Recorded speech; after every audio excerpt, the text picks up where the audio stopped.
Hi everyone, welcome to HR Crest. This is Sudakshina. Based on my almost half a decade of experience in the financial services industry and having been in the leadership position for nearly as many years, I'm of the observation that there are three critical things that really make an HR person succeed in the financial services industry. Financial services industry is so volatile, and every time there is something new that is happening, each time there is a change. The complexity of the business is such that it makes the HR manager's role even more complex in that business environment. uh, World across, and especially in the last few years, the financial services industry has really gone through upheavals and several changes, and everything has been quite unpredictable, and quite ambiguous. So, based on the nature of the financial services industry, whether it is in the global scenario or in the Indian context, of course, in the Indian context, the industry is growing rapidly, one of the fastest growing industries in the country. So what is it that makes an HR manager really effective in this kind of a business scenario?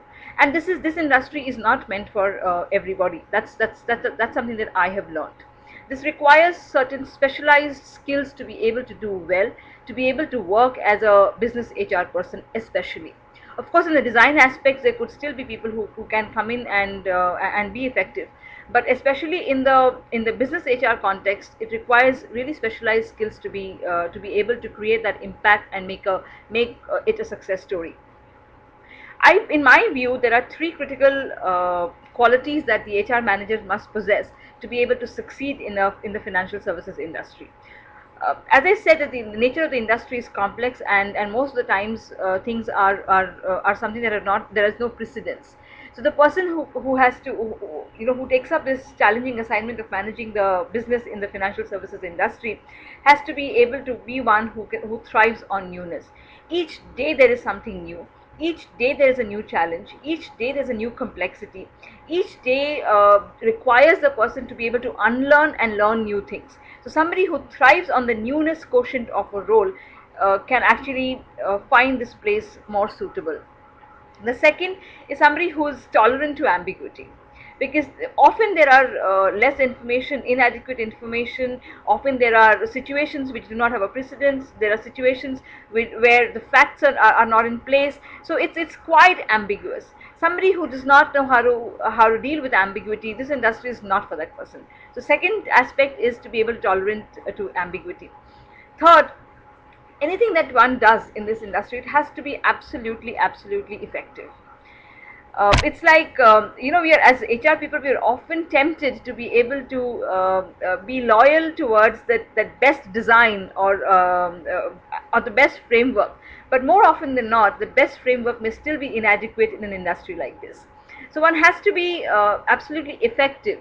So look at what the industry needs, do your own evaluation and assessment of what is it that the company requires, what is it that the business requires, and bring in that intervention to be able to be effective.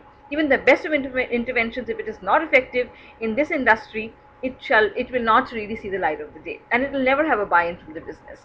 So all of this put together, I think one quality that really stands out in that person who wants to become the effective HR person in financial services industry is to be able to absolutely be adaptable. This is a high change industry, and one who is adaptable is the one who suits this industry. One who is resistant to change, one who is not as adaptable as a professional, should actually stay away from such an industry. For more details about what really works for an HR person in the financial services industry, do visit hrcrest.com. Thank you so much.